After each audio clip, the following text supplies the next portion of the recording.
So if we can all take a seat, please. We're going to be starting the afternoon session. So I'm afraid I'm a last-minute substitute today for Sally Moore, who, as Kerry said, couldn't make it join us today. But I'm delighted to be able to introduce the Michael Morley Lecture. So the Michael Morley Lecture takes place twice a year and very kindly supported by the Michael Morley Foundation. Just to mention, as Kerry said earlier today, that in the autumn day in November, we will actually be joined by representatives of the Morley family who will be joining for that lecture.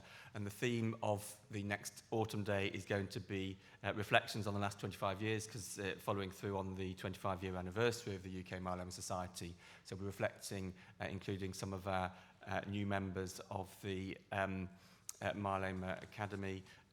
We'll be giving some presentations, and we'll also be thinking about the future as well. So reflections on the past and also looking to the future in the management of myeloma. So do keep an eye out for that. I think it's on the 14th of November. We'll be circulating some information about that over the coming weeks. So I'm delighted to welcome Niels van der Donk, who is a haematologist at Amsterdam University Medical Centre, where he's been a full professor since 2020. He's specialised in haematology, having trained at the University Medical Centre Utrecht, and then undertook a fellowship at the Jerome Lipper Myeloma Centre at the Dana-Farber Cancer Institute in Boston, where he spent his time before moving back to Amsterdam. He's obviously got a special interest in myeloma. He's the PI of many investigator-initiated studies in myeloma and translational research as well, looking at new targets with a particular focus on immune therapy. He's a co-author and author of a number of books and publications in peer-reviewed journals. He's also the secretary of the HOVON Myeloma Working Party and the scientific secretary of the European Myeloma Network. And he's now serving on the EHA scientific program since 2018. So welcome.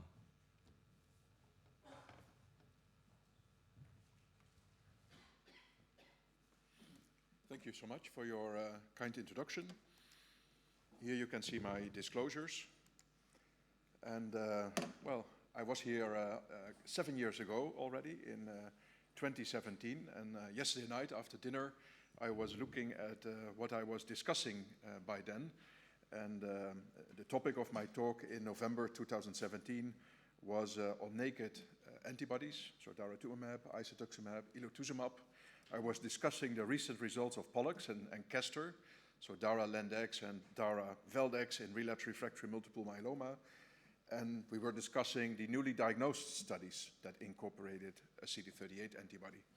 And look where we are now in 2024, where we are using Dara and ELO in different lines of therapy, and we are discussing a lot of new agents with novel modes of action, like the T-cell immunotherapies, the CAR T-cells, the bispecifics.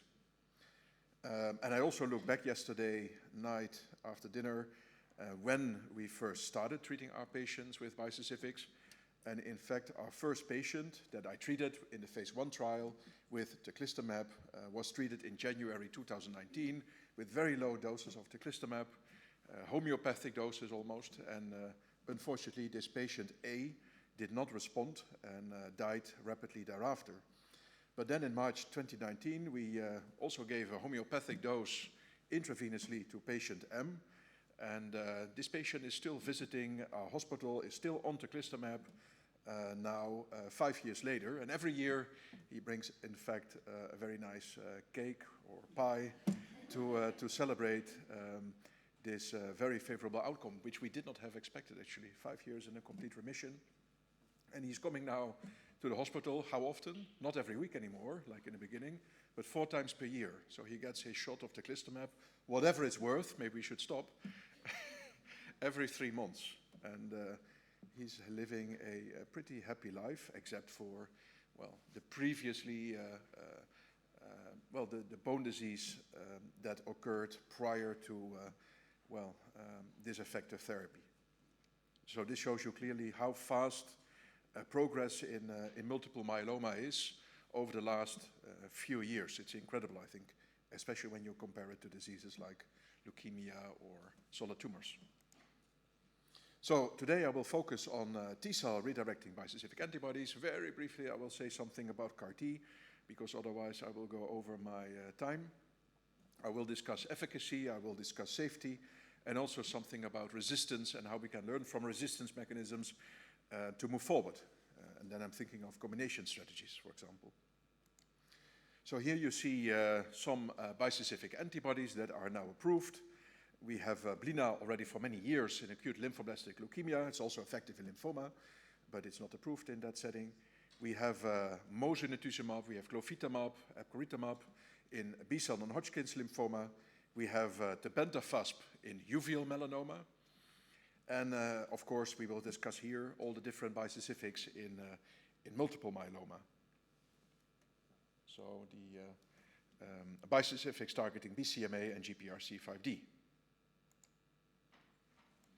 So myeloma is characterized by profound immune suppression. There is an increase of bad cells in the marrow, Tregs, MDSCs, Bregs, that suppress immune function. And at the same time, there's a marked reduction in the number and function of normal immune cells, also T cells. So T cells are totally exhausted. They are reduced in numbers, so they don't fight myeloma so much. They're not able to keep myeloma under control. But good thing is that now, today, well, already since 5 or 6 years, we can help the T cells either by introducing a chimeric antigen receptor in the T cell, or by infusing or subcutaneously administrating a bispecific antibody. And a bispecific antibody binds with its CD3 part to the T cell, and with its other arm, it binds to a tumor-associated antigen, and then the T cell is recruited to the tumor, and the tumor is eliminated. So there are different bispecific formats. Here you see several of these formats. Blinatumomab is one of these small molecules which you have to give via continuous intravenous infusion, which is very cumbersome. You need central line, you get infections. And the first BCMA bispecific developed by Amgen, which was called AMG 420, was also a BiTE molecule, which was given, I think, 4 weeks on and then 2 weeks off, very cumbersome. And therefore, nowadays, we use this type of antibodies, which are larger. They have, for example, an Fc tail, and this Fc tail enables recycling via the neonatal Fc receptor, and thereby the half-life of these molecules is in the order of 10 to 14 days, and they can be given in a less frequent manner. So bispecifics in multiple myeloma often target BCMA, B-cell maturation antigen.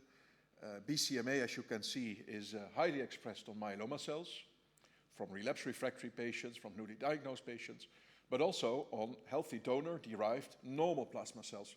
So also the normal plasma cells that are involved in antibody production against bacteria, viruses, express BCMA. And this is important to remember when we are going to discuss side effects like infections. And also it's expressed BCMA on B cells. We always said it is mature B cells, but in fact it's all the B cells in peripheral blood, as I will show you. So at this moment we have various bispecifics targeting BCMA in development. We have elranatamab, we have elnuctamab with 2 BCMA binding domains. We have teclistamab, we have ABBV-383, and we have linvoseltamab, and I've probably forgotten some, which are also in development, like the Harpoon compound. Overall, there seems to be not so much difference, I think, in efficacy between these bispecifics.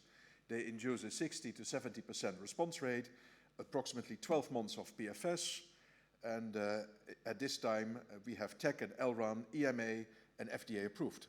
And I think you are busy with registration in your own country. Some differences do exist when it comes to results, and this is probably related to differences in patient population, the impact of the COVID pandemic in trials that started earlier versus trials that started later. And there are also some differences in terms of administration. Some are sub-Q, some are IV, some are given weekly from the beginning. ABBV is given every 3 weeks or 4 weeks from the beginning, so that might also be an advantage when it comes to patient preferences. So teclistamab is the first approved bispecific. It's giving a efficacy of approximately 62%. And what is remarkable for me is that all these patients either respond with a very deep remission or they don't respond. And you can see that only 3% of the patients achieves a PR. And in my experience, these partial responders are very short-lived responses. So it's either, well, it's a very black and white picture. And this is very different, of course, than what we have seen with IMiDs, proteasome inhibitors, CD38s, and so on. It's deep or nothing. And this translates into a very nice response duration, overall 22 months. And if you have a CR, it's even 27 months. And these patients are very heavily pretreated. Most of them were triple-class refractory, and they have received 5 prior lines of therapy. And the median PFS was 11 months, partly a bit lower than you would expect based on these response duration results. And this is because of the impact of COVID. There were several patients that not died of myeloma, but died of COVID. I think there were 11 patients in this phase 2 part of the study. And when we compare teclistamab with real-world practice, you can see that the blue line, teclistamab, is much better in terms of PFS than what you can do otherwise with IMiDs, proteasome inhibitors, cyclophosphamide, and so on. And also response with TEC was better than with real-world clinical practice. And based on this type of results, this type of comparisons, TECLI was approved in US and in Europe. Elranatamab is also approved in these countries based on 60% response rate. Again, very deep remissions, only few patients with partial response, and a very nice response duration and very nice progression-free survival. We also have bispecific antibodies in myeloma targeting other antigens. We have GPRC5D targeting antibodies, talquetamab, for example, also very effective in heavily pretreated myeloma with a 70% response rate for both recommended phase 2 doses. However, there is a marked difference when it comes to median progression-free survival. Weekly, 7.5 months, and every 2 weeks, 11.9 months. Maybe it's related to small patient numbers. Maybe it's related to subtle differences in patient characteristics. It may also be related to the fact that the every 2 week schedule allows for recovery of T-cell fitness, because maybe you stimulate your T-cells less intensively with a more stretched out administration schedule. But that's something that we have still to learn more about. And Forimtamig induces also very good responses, but we don't have yet the results for PFS. And then finally, we have bispecific antibodies targeting FcRH5, suvostamab, which is also effective in heavily pretreated patients with a 60% response rate at the higher dose levels. Bispecific antibodies have specific toxicities, and some of these toxicities are shared between the different bispecific antibodies and are irrespective of the antigen that's being targeted. And I have encircled those shared toxicities with a red square. And these shared toxicities are mediated by T-cell activation, which of course occurs with all the different T-cell redirecting bispecific antibodies. So we have cytokine release syndrome that occurs because of T-cell activation. We have ICANS because of T-cell activation, although this is quite rare. Infections are in part caused by T-cell activation and T-cell exhaustion. And I did not add here the tumor flare reactions, because with the bispecifics in multiple myeloma and probably also with CAR-T, we can sometimes see a tumor flare reaction. Who has seen a tumor flare reaction with a bispecific? Dr. Searle from Manchester has seen. So what do these patients present with? Severe pain in the lesions in the bone. And it's very predictable, right? It's very occurring rapidly after starting the bispecific. And these patients are sometimes very terrified that they are progressing straight away. So you have to comfort them that this is probably a tumor flare reaction. We do not need imaging. unless, of course, there is something atypical, like neurological abnormalities. Of course, then you need to exclude a progression of a plasmacytoma or something like that. So some of these toxicities are shared amongst all the bispecifics in myeloma, lymphoma, solid tumors, but we also have very specific on-target off-tumor side effects, and these are very different, and they are based on the expression of the target in normal tissues. And I will come back to these different toxicities in the next few slides. So cytokine release syndrome, when does it occur? It occurs very early, typically during step-up dosing, this is for teclistamab, or during the first full dose, and this is also true for elranatamab. And after step-up dosing, we rarely see cytokine release syndrome. Maybe when you stop for a long time and then restart, you can see it again, but also that is quite rare in my experience. So CRS, you probably know, is caused by T-cell activation.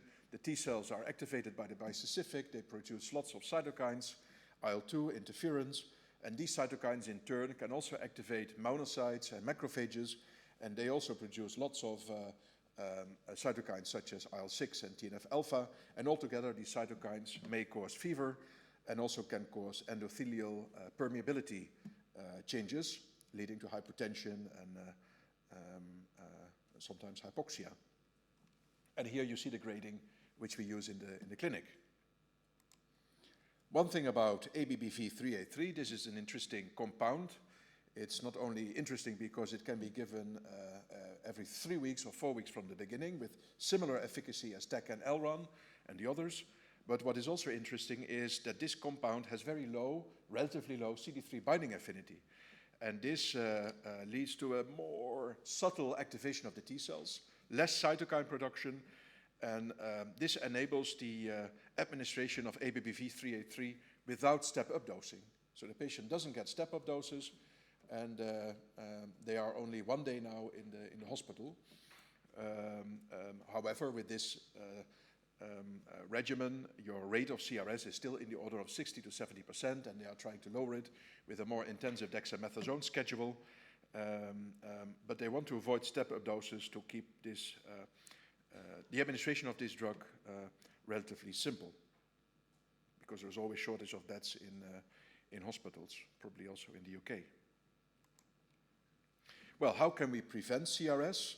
Well, of course, we do step-up dosing in most of the bispecifics, except ABBV-383, which is unique in that respect. We give pre-medication with DEX, with paracetamol, with an antihistamine, and we and others have shown that prophylactic tocilizumab also reduces the risk of CRS. It goes from 70% to only 26%, but you can also see that you still have a similar proportion of patients suffering from grade 2 CRS.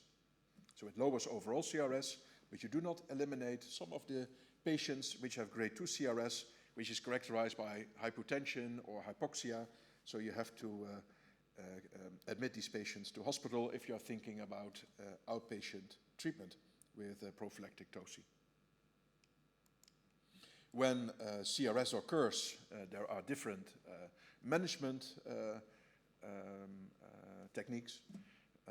In case of grade 1 CRS, which is most common, you can consider tocilizumab. In our hospital, we give tocilizumab very early on, as soon as CRS grade 1 occurs, because we want to keep admission as short as possible. We want to give the next dose of teclistamab as scheduled, and we also want to prevent escalation of grade 1 CRS to grade 2 CRS, which again is characterized by hypotension or by hypoxia, which is cumbersome, of course, for the patient.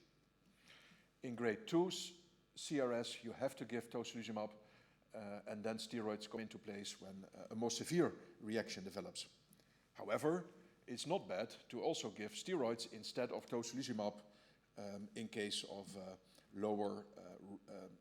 less severe CRS cases, and don't give a more expensive drug like tocilizumab. I think Rakesh and you in UCL prefer DEX over toci, if I remember correctly.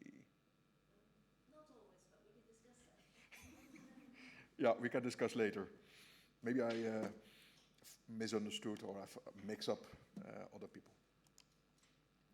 So this about CRS. I didn't discuss ICANS, but ICANS can occur in the setting of CRS, high fever, and mostly elderly patients with a more vulnerable brain can develop some headache or confusional state, but it's very rare to really have a full-blown ICANS picture. I have seen it only once in a patient with very high tumor load. And then let's look at the on-target of tumor side effects of bispecifics. So these side effects, as I mentioned, are related to expression of the target antigen in normal tissues. And when we discuss these on-target of tumor side effects, I think infections are in part mediated by such on-target of tumor side effects, at least when we discuss the BCMA bispecifics. So this picture shows you a little bit about infections in BCMA bispecific treated patients. Infections are very common in those patients. We see viral infections, we see respiratory tract infections, gastrointestinal infections, COVID-19, and all these infections continue to occur throughout treatment. And this is very different from what we see with other treatments, where the peak in infections is typically in the very beginning when tumor load is high. But here, you can see on the y-axis time, you can see that infections continue to occur. The only exceptions are infections with fungi, mostly candida infections of the mouth, and PGP. These infections seem to occur more early after initiation of treatment. So this also means that you have to remain vigilant and monitor your patients carefully and start antibiotic treatment early on to prevent severe infections or admittance to the ICU unit. So infections, we see them more with the BCMA bispecifics than with the GPRC5D bispecifics, and this is because the BCMA bispecifics have a more dramatic impact on the normal immune system. So what then do these BCMA bispecifics do? Well, on the left you can see that BCMA bispecifics eliminate normal plasma cells. I mentioned at the beginning, one of my first slides, that BCMA is also expressed on normal plasma cells, and indeed, they can be eliminated by teclistamab.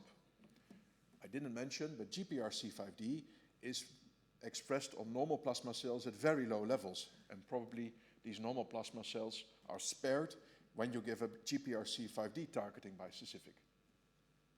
And then on the right, you can see here what happens with the B cells. And also the B cells express BCMA, and you can see after cycle 3, complete elimination of the B cells in peripheral blood. So you eliminate all the B cells, you eliminate all the plasma cells, and this, of course, results in severe suppression of your humoral immunity with a drop in IgG over time, but also drop in IgA, IgM, and this makes patients highly vulnerable to encapsulated bacteria, but probably also prevents neutralization of viruses. So this is what the BCMA bispecifics do, but I will show you later that this is very different with the GPRC5D bispecifics. So because we are totally ruining humoral immunity in patients treated with TEG, with Elron, with Linvo, I think it's very important to initiate IVIG early on, because otherwise these patients will develop severe infections. And this was, amongst others, shown in our hospital, where we looked at the patients that we gave IgG replacement from the very beginning as primary prophylaxis, or when we did not do that, but we only started IgG replacement when a patient had developed a severe infection. So this is reactive and this is prophylactic. And on the y-axis, you see the proportion of patients with a severe grade 3 or higher infection. So those are infections whereby the patient needs to admit it to hospital to give IV antibiotics, or ends up in the ICU or dies. So severe infections, not a running nose. And you can really see after 12 months that there is 15% severe infections with prophylaxis versus 65% severe infections without IVIG. And you can see the same difference when it comes to infection ratio, which is 10 when you compare prophylaxis and no prophylaxis. Of course, this is a retrospective study, so we probably need also prospective evidence of this intervention to make it possible to give this to all patients, because this is different from the way we give IVIG in Europe at this moment. Because the label is to start IVIG only after a severe infection, if the patient has hypogammaglobulinemia and is already using prophylactic antibiotics. So this is what GPRC5D targeting bispecifics do with the immune system. I mentioned already that GPRC5D is not so much expressed on healthy donor plasma cells, but it's expressed at high levels on myeloma plasma cells, and this explains that humoral immunity is going to be preserved when you treat a patient with talquetamab or with furosemide. And also GPRC5D is not expressed on normal B cells. So this explains why B cells are not eliminated. In fact, you can see after a while that B cells tend to increase, probably because the myeloma cells are gone and you can see some immune recovery. And also when you look at IgG levels with both the weekly schedule and the every 2-week schedule, you can see that IgG levels remain stable over time. Although when patients come in, most of the patients have already an IgG level below the normal, below the lower level of normal, because they have 6 or 7 years of myeloma, they have received many immune suppressive drugs, and of course the impact of myeloma on the normal immune system is also not a good one.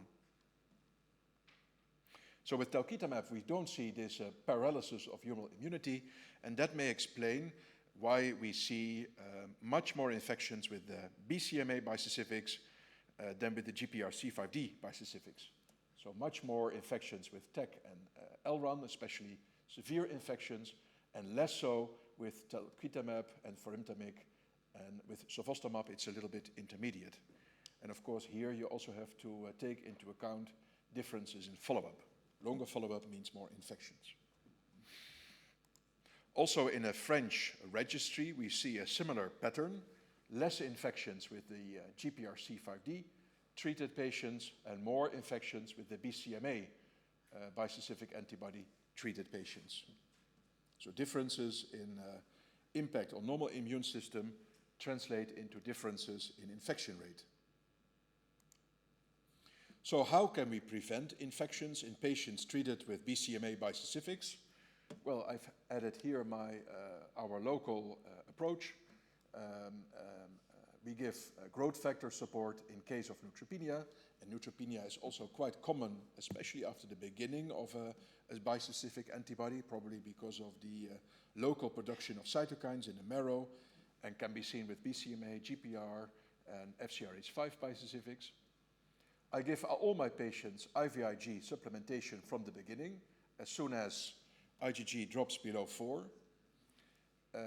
But I don't do this actually in the patients treated with GPRC5D. I only do this with the BCMA bispecifics, because with GPRC5D, IgG levels remain stable, and I only initiate IVIG in my TEL-treated patients when they develop an infection or develop recurrent infections.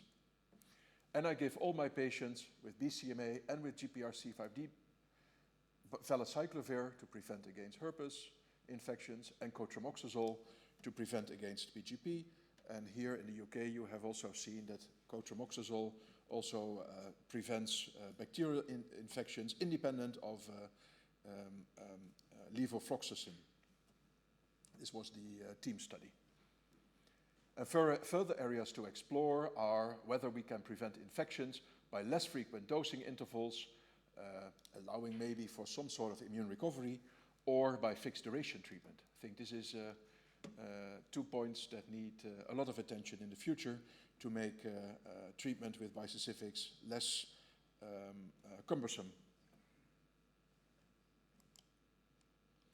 So I mentioned several times now that GPRC5D targeting bispecific antibodies spare humoral immunity, but GPRC5D targeting bispecifics have also other problems, because GPRC5D is also expressed in normal tissues, like in hair follicles also in the tongue, in the filiform papillae, and also in cells that produce the nails. So in general, in cells that produce keratin. And this pattern of GPRC5D expression in normal tissues explains many of the GPRC5D related side effects that we may encounter after starting talquetamab or after starting furintamab. So what we see is skin problems, especially peeling of the foot soles and of the hand palms. This is one of my patients, and this typically occurs in the very beginning and disappears thereafter. And you can prevent this probably by using creams from the early, when you start treatment. And we also see nails changes, and sometimes the nails drop, and then a new nail develops underneath. And this is, of course, low grade when you score it according to your CTC AE criteria, but can be very cumbersome when you want to dress yourself or when you want to do, well, small things in the household. Another problem with the GPRC5D targeting bispecific antibodies is that you also get oral toxicities, as I mentioned. GPRC5D is also expressed in the papillae in the tongue, and this may explain why many patients develop loss of taste or reduced taste. And in my hospital, we did a small study in which we looked at taste before and after 2 cycles of talquetamab, and you can see that total taste before was not super good in myeloma patients, because this is the dashed line is the limit to define good taste above and bad taste below. And you can see that the median is here, and after starting talquetamab, the median goes down substantially, indicating that all the patients had bad taste after talquetamab. And you can see that this is true for all the different taste domains. It's true for salt, it's true for sweet, it's true for bitter. However, we did not we did not examine umami. That's this new taste which is in soy. It's a Japanese taste, I think. And this will be investigated, I think, in a new study, which we are starting also together with Rakesh, the Talisman study, in which we are going to try to get more information on taste and oral toxicities to hopefully be able to mitigate this type of issues, which can be quite cumbersome for patients. Patients also complain of a dry mouth, and we looked at saliva production, but saliva production before unstimulated or with stimulation was similar before and after talquetamab. So the dry mouth feeling was not related to altered saliva production. So how can we tackle these GPRC5D related side effects? Well, I think the most effective intervention is in fact to reduce the dose or to increase the interval between talquetamab administrations. And in a small cohort in the Monumental 1 study, patients could dose reduce or could increase the dosing interval as soon as they had achieved a partial response. And the median time to partial response is only 1 month. So these patients had a more aggressive dose reduction strategy, and although they go rapidly to a lower dose, you can see that the response was similar to what you would expect from a more reactive dose reduction strategy. And here you can see that early dose reduction, the prospective dose reduction, was leading to a better resolution, an improved resolution of most of the GPRC5D related oral skin and nail toxicities, except weight. Maybe weight loss needs more time to recover, because some patients eat less because of this taste loss and can really lose a lot of weight. And it's also important to keep an eye then on blood pressure medication, on diabetes medication, if appropriate. I had a very big lady and she was super happy with talquetamab. because she had to go, she could shop every month, a completely new attire. Now she's on BCMA. So how to move further? Well, I think one of the interesting domains to further improve myeloma treatment is, of course, to combine bispecifics with other agents. And I find it always very helpful to find rational combination strategies by looking at resistance mechanisms. And here in this cartoon on the right, you can see the diverse mechanisms of resistance to bispecifics. Patients may not respond or may develop resistance because of the microenvironment that's highly immune suppressive, or because of tumor-related features, or they can develop progression, or they do not respond because of T-cell associated features. And I will, in the next few slides, briefly discuss some of these resistance mechanisms which have informed us about better combination strategies. So regulatory T cells are present in the bone marrow microenvironment, and they can inhibit T cell responses. The interesting thing about regulatory T cells is that they also express CD3 on the cell surface. So one of the questions was that we wanted to answer in our lab: what happens with a regulatory T cell when we add a bispecific antibody? So we isolated in our lab regulatory T cells in green. We also isolated CD4 effector cells in red, and we showed that, as expected, regulatory T cells could suppress effector cell proliferation. And we also showed that regulatory T cells, when they were redirected to the tumor by a bispecific antibody, in this case talquetamab, were able to lyse myeloma cells, 30% here and here 40%, but they did so less effective than the CD4 effector cells, 60%, and here 70%. We also showed in blue that when you add regulatory T cells to your effector cells, that lysis is impaired.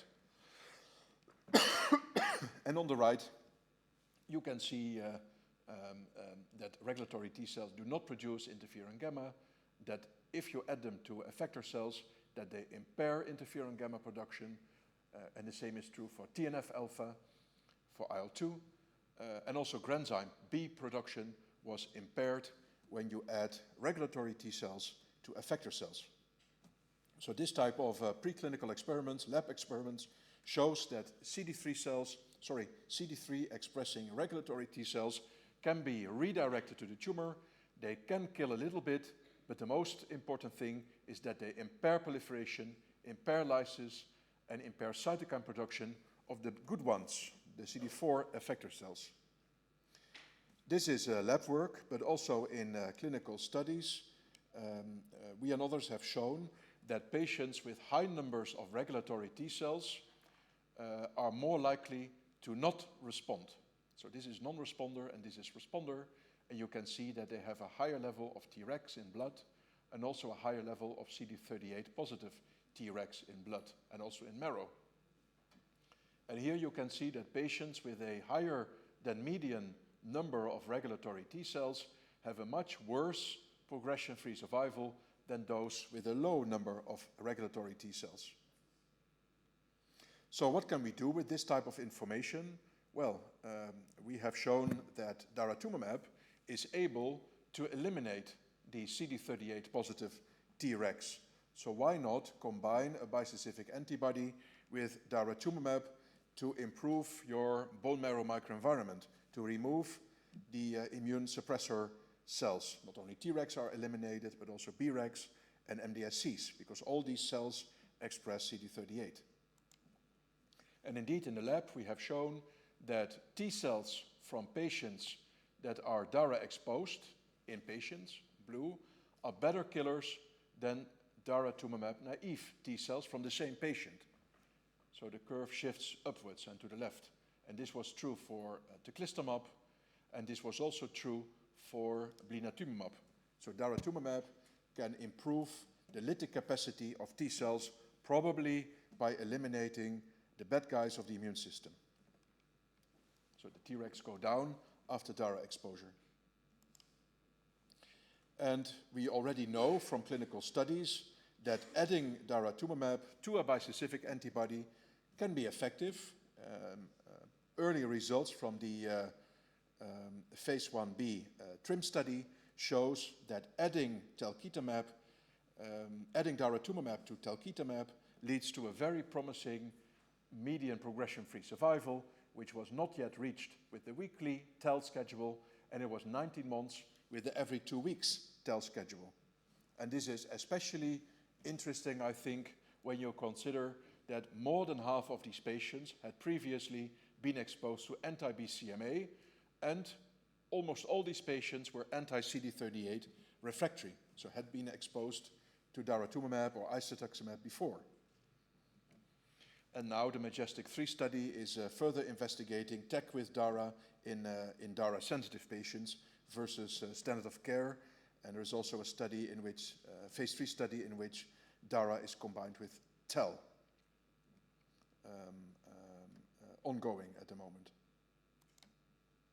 So I discussed the bad impact of the suppressor cells in the immune microenvironment, but patients can also develop progression because of tumor-related features. For example, tumor cells can have very low expression or can have absent expression or may acquire loss of the target antigen, leading to progression. And we are getting more and more information on this type of antigen escape.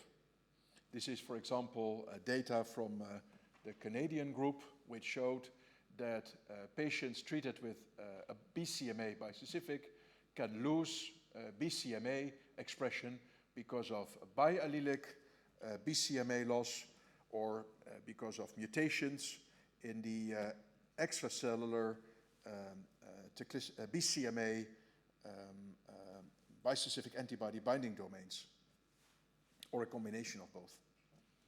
And on the right, you can see that also with GPRC5D, we are seeing now patients relapsing because of GPRC5D loss, either because of biallelic GPRC5D deletions, or because of mutations, or again, a combination of the deletion and a mutation.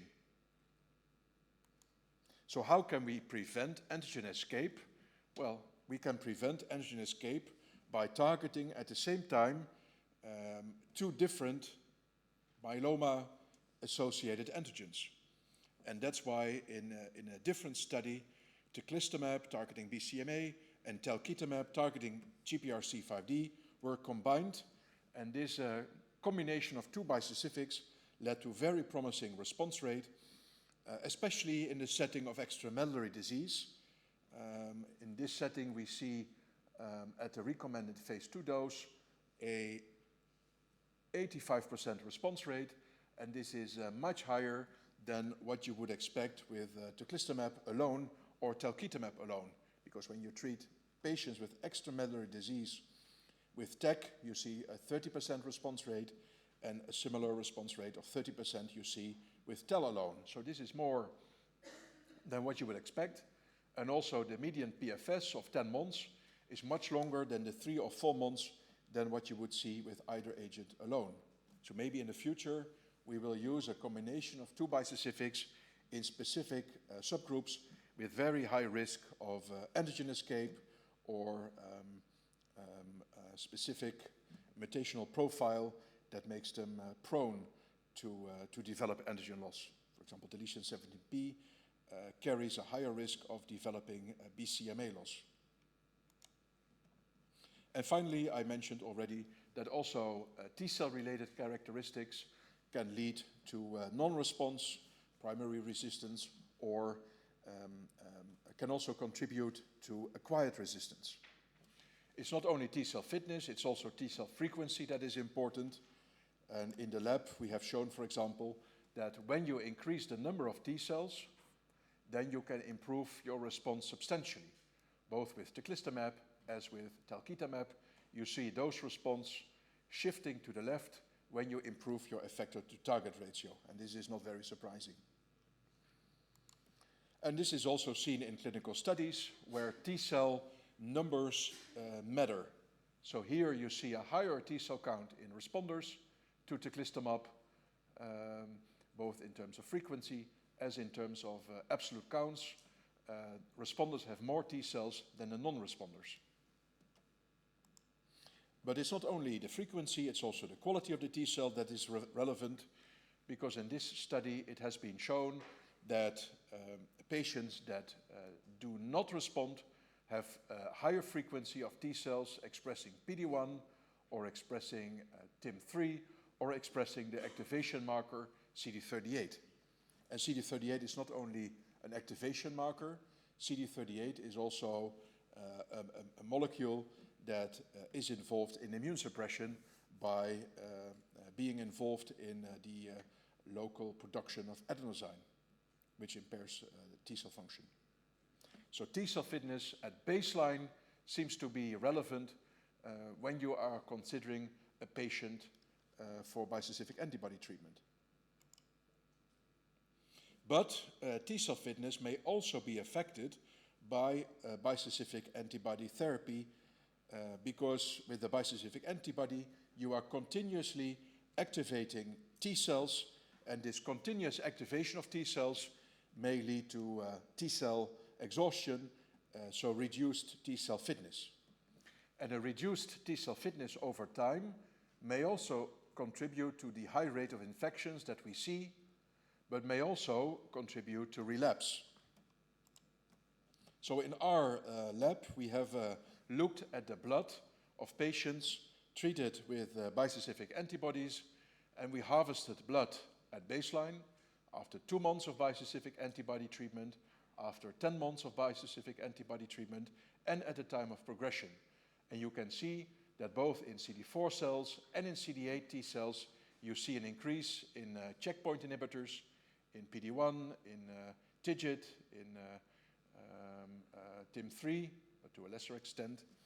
And an increase in checkpoint inhibitors may be associated with exhaustion, but when T cells get activated, they also increase expression of these inhibitory molecules. So it's always the question of whether this profile is reflecting T cell activation, or is this reflecting T cell exhaustion.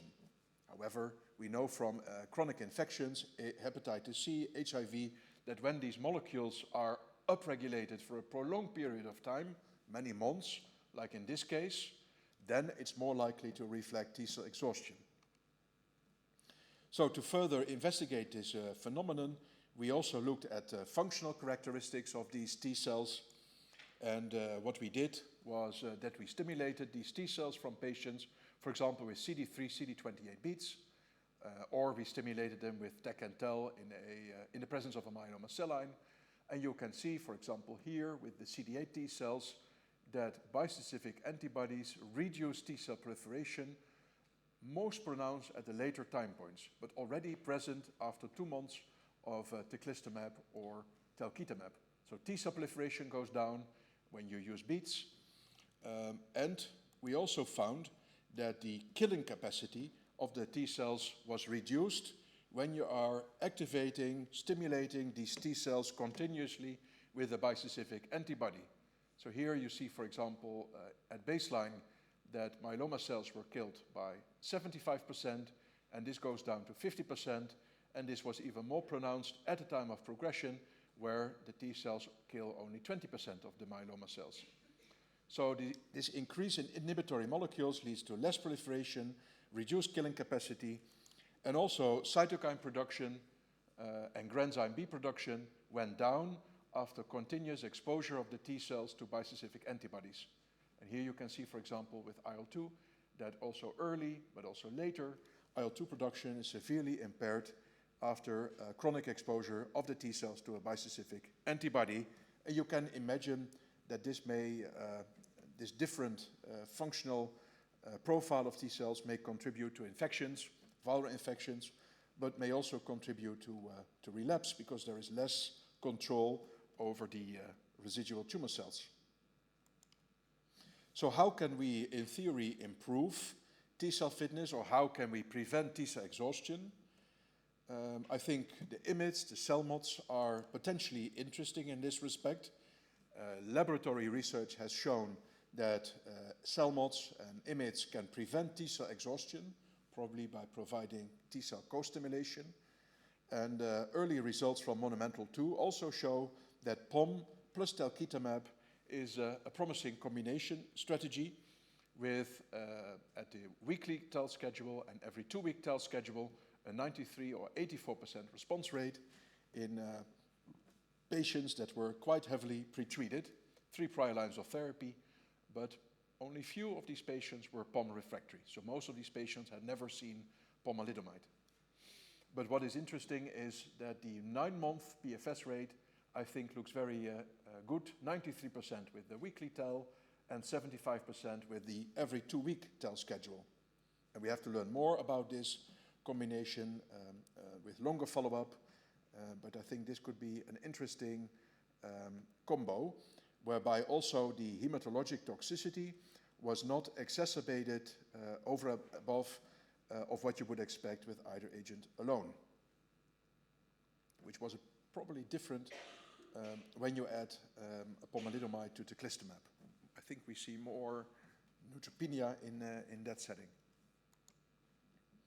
How can we further improve? Well, we also know that T-cell fitness is better in newly diagnosed patients, and that's why the EMN study group started the EMN 30 study, in which we are going to try to improve the prognosis of patients with newly diagnosed myeloma by giving them either TEC or TEC plus len, and compare this to lenalidomide maintenance after transplant. So patients get induction, transplant, and then with or without consolidation, one of these 3 different maintenance regimens. And the idea is here that earlier lines are associated with better T-cell fitness, and we also know that a lower tumor load, which optimizes your effector to target ratio, may improve the efficacy of your bispecific antibody. So rational sequencing instead of using random combinations of drugs following up each other. Also with elranatamab, there is a study ongoing, the Magnetism 7 study, in which maintenance lenalidomide will be challenged by elranatamab as a monotherapy. And then the Boston group has shown at last ASH meeting that also high-risk smoldering myeloma can be effectively managed with teclistamab. We will discuss later today whether this is a good thing or a bad thing. But patients with high-risk smoldering multiple myeloma had a 100% response rate with teclistamab, and 83% had a CR, 17% had a VGPR. These patients will probably develop a CR with longer follow-up, because we are looking probably here at the long half-life of the M protein, because all these patients that were response evaluable, 12, developed MRD negativity at the level of 10-6. So very deep responses with teclistamab in an early setting. But we can discuss whether this is a good thing. Are we over-treating patients that will never have developed myeloma if we have had left them alone, and we are only exposing these patients now to infections, or are we really preventing disease progression and improving their survival? Then here you can see an adaptation of the EHA-ESMO guideline of how to treat patients with triple-class refractory multiple myeloma.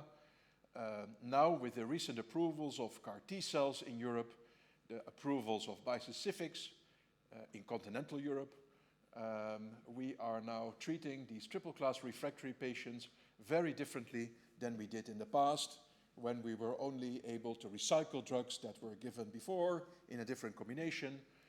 I've never given selinexor, I have to admit. I've never given melflufen, I have to admit. And I've never given any patient belantamab mafodotin, I have to admit. But I like now to we always recycle drugs given before, but because we did not have access to these. But now we have access to bispecifics in compact use programs, and many patients are now getting those agents also outside of clinical trials, although I still favor, of course, enrolling these patients as much as possible in new trials with novel strategies which will probably further improve upon what we have today. Do I still have some time, or am I over? A couple of minutes, then I will be fast, because I was asked by the organization to also briefly mention CAR-T. Well, bispecifics are very effective T-cell redirecting agents, but we also have CAR-Ts, and CAR-Ts have as a big advantage that they are a one administration treatment. We see a slightly higher severity of CRS, we see a little bit more ICANS, but the good thing about CAR-T is that it's a one shot, and then the patient is free of therapy for a long period of time, and we learned from last ASH meeting that this is really translating into superior, very promising improvements in quality of life. And now, today, that we have different agents targeting BCMA, we have different T-cell redirecting therapies, we also have to think more and more about the best sequence of these drugs, and that's the last 2 or 3 slides of my presentation, to briefly address the difficult topic of sequencing therapy in the setting of T-cell immunotherapy, in the era of T-cell immunotherapy, because one therapy can have an impact on the next treatment by impacting the immune system in a good way or a bad way, by impacting antigen expression, for example, inducing antigen downregulation or antigen loss. You can also induce resistant myeloma clones, and then the mode of administration of the drug has probably an impact on all these different aspects. So how should we ideally sequence CAR-T cells and bispecifics? Well, there is some data now that CAR-T after bispecific antibody is maybe not the best idea, although these studies enrolled very few patients. Some of these did not respond to previous BCMA-targeted therapy. So it's very difficult to really draw conclusions, but from all the different studies it seems that CAR-T should be given earlier than bispecific, if you want to consider both agents in an ideal world. So in the CARTITUDE-2 study, response of cilta-cel after prior bispecific antibody or after prior ADC was only 60%, while it was 100% in CARTITUDE-1 in BCMA naive. And also the progression-free survival was only 5 months and 9 months after prior bispecific antibody and prior ADC, while PFS was 3 years with cilta-cel in BCMA naive patients. So cilta-cel after prior BCMA seems to impair its efficacy and is maybe a waste of money. There is, however, a lot of evidence that bispecific antibodies can be effectively given after CAR-T. So maybe in the ideal world, you should consider this information. However, access to CAR-T cell therapy is limited. There are reimbursement issues, manufacturing failures, and often rapid disease progression, which makes CAR-T application very difficult. So maybe we can now start bispecific antibody treatment in these patients, but harvest the T cells before so that we can make CAR-T cells later on. Maybe you can use an alternative therapy with different mode of action between both BCMA-targeted therapies, because there is information that the treatment-free interval, a BCMA-free interval, improves efficacy of CAR-T cells when they are given after ADC or bispecific. Or maybe we can give CAR-T cells with a different target after a BCMA bispecific antibody. And in the future, maybe this problem will become less prominent, because we will be using bispecifics as a fixed duration treatment, and we can give CAR-T cells also in rapidly progressing patients because of new manufacturing techniques that allow rapid CAR-T manufacturing, or by using allogeneic CAR-T cells. And finally, we also have to learn more about sequencing of bispecific antibodies now that we have bispecific antibodies in myeloma that target different tumor antigens. And prospective studies with small numbers of patients have already shown that we can sequence bispecific antibodies, but it seems that the activity of the second bispecific antibody is reduced compared to bispecific antibody-naive patients, and this is probably related to T-cell exhaustion or maybe selection of T-cell resistant clones. And here you see, for example, what happens when you give talquetamab after BCMA bispecific antibody. You see that the response is quite good, 64%, but your PFS goes down to 5 months, while it was 8 months and 14 months in patients that had never seen a bispecific antibody before. And that brings me really to my conclusion. I think I showed you today that the T-cell redirecting bispecific antibodies, but also CAR-Ts, are transforming myeloma treatment because of their high activity in highly refractory multiple myeloma patients. I also showed you that appropriate supportive care is very important, especially to prevent severe CRS or infections. And I showed you some examples of how a better understanding of resistance mechanisms has already resulted in novel strategies that have the potential to improve depth and duration of response, and various large phase 3 trials are currently ongoing to prove this type of novel concepts. Thank you for your attention.